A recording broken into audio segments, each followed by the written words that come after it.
ICC champions trophy 2025లో Bharat శుభారంభం చేసింది. Dubai వేదికగా బంగ్లాదేశ్తో జరిగిన మ్యాచ్లో టీమిండియా 6 వికెట్ల తేడాతో విజయం సాధించింది. తొలుత బ్యాటింగ్ చేసిన బంగ్లాదేశ్ 49.4 ఓవర్లలో 228 పరుగులకు ఆలౌట్ అయింది. అనంతరం లక్ష్య ఛేదనలో భారత్ 46.3 ఓవర్లలో 4 వికెట్లు కోల్పోయి 231 పరుగులు చేసి విజయం సాధించింది. భారత్ ఓపెనర్ శుభ్మన్ గిల్ 101 పరుగులతో సెంచరీస్ బాదాడు. కెరీర్లో ఇది 8వ శతకం కాగా ఐసీసీ ఛాంపియన్స్ ట్రోఫీలో తొలి సెంచరీ కావడం విశేషం. ఇక మరో బ్యాట్స్మన్ రోహిత్ శర్మ దూకుడు విషయానికి వస్తే ఇంగ్లాండ్పై సెంచరీ సాధించి దూకుడు మీదున్న కెప్టెన్ రోహిత్ శర్మ అదే ఆట తీరు ఇక్కడ ప్రదర్శించాడు. తొలి వికెట్కు మరో ఓపెనర్ గిల్తో కలిసి 10 ఓవర్లలో 69 పరుగులు జోడించాడు. రోహిత్ అవుట్ అయిన తర్వాత గ్రీజ్లోకి వచ్చిన విరాట్ 22 కాస్త ఆచితూచి ఆడాడు. షాట్లు కొట్టకుండా సింగిల్స్ కు పరిమితమయ్యాడు. స్పిన్నర్ రిషద్ బౌలింగ్ లో కోహ్లీ వికెట్ ఇచ్చేశాడు. శ్రేయస్ అయ్యర్ కాసేపు చూడచక్కని ఆట తీరు ప్రదర్శించాడు. అయితే ఎక్కువ సమయం గ్రీజ్లో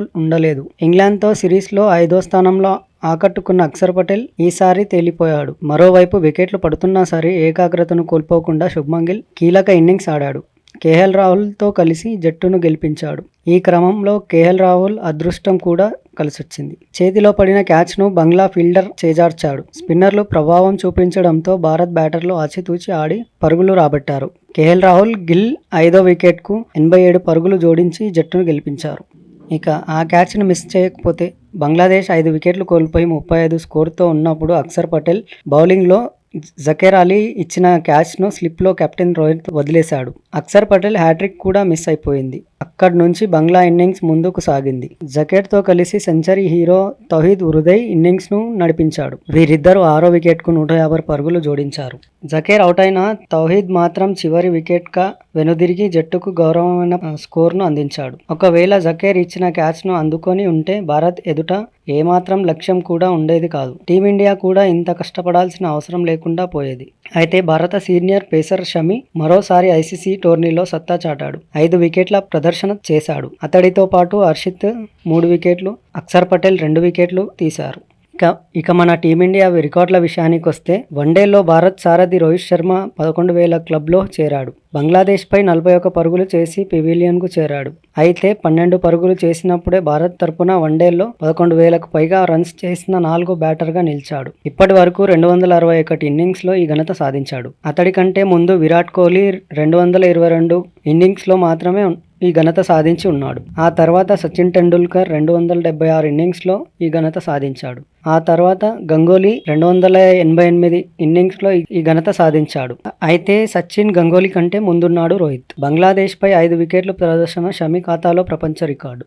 ఐసీసీ ట్రోఫీలంటే చాలు చెలరేగిపోయే భారత సీనియర్ పేసర్ మహమ్మద్ షమి మరో ఘనత తన ఖాతాలో వేసుకున్నాడు. బంగ్లాదేశ్పై 5 వికెట్ల ప్రదర్శన చేసి షమి ప్రపంచ రికార్డు సాధించాడు. అత్యంత వేగంగా 200 వికెట్లు తీసిన బౌలర్గా నిలిచాడు. అయితే ఇదంతా బంతుల పరంగానే. ఇప్పటి వరకు ఈ స్థానంలో Aussies star bowler Mitchell Starc ఉన్నాడు. స్టార్క్ 5,240 బంతుల్లో 200 మార్కును అందుకోగా షమి 5,126 బంతుల్లోనే 200 వికెట్లు తీయడం విశేషం. ఇక మ్యాచ్ల పరంగా చూసుకుంటే స్టార్క్ 102 వన్డేల్లో ఈ ఘనత సాధించి ముందున్నాడు. షమి 104 వన్డేల్లో ఈ ఘనత సాధించి 2వ స్థానంలో ఉన్నాడు. ఛాంపియన్స్ ట్రోఫీలో భారత్ తరపున 2వ అత్యుత్తమమైన బౌలర్గా షమి నిలిచాడు. బంగ్లాదేశ్పై 5 వికెట్లు నమోదు చేశాడు. అతడి కంటే ముందు రవీంద్ర జడేజా 2013లో విండీస్పై 5 వికెట్లు సాధించాడు. వరల్డ్ కప్ ఛాంపియన్స్ ట్రోఫీ ఈవెంట్లో భారత్ తరపున అత్యధిక వికెట్లు తీసిన బౌలర్గా షమి నిలిచాడు. ఇప్పటి వరకు 60 వికెట్లను తన ఖాతాలో వేసుకున్నాడు. జహీర్ ఖాన్ 59 వికెట్లతో 2వ స్థానంలో ఉన్నాడు. జవగల్ శ్రీనాథ్ 47 వికెట్లతో 3వ స్థానంలో ఉన్నాడు. రవీంద్ర జడేజా 43 వికెట్లతో తర్వాతి స్థానాల్లో ఉన్నాడు. Please like, share, comment. Don't forget to subscribe my channel sports highlight innings.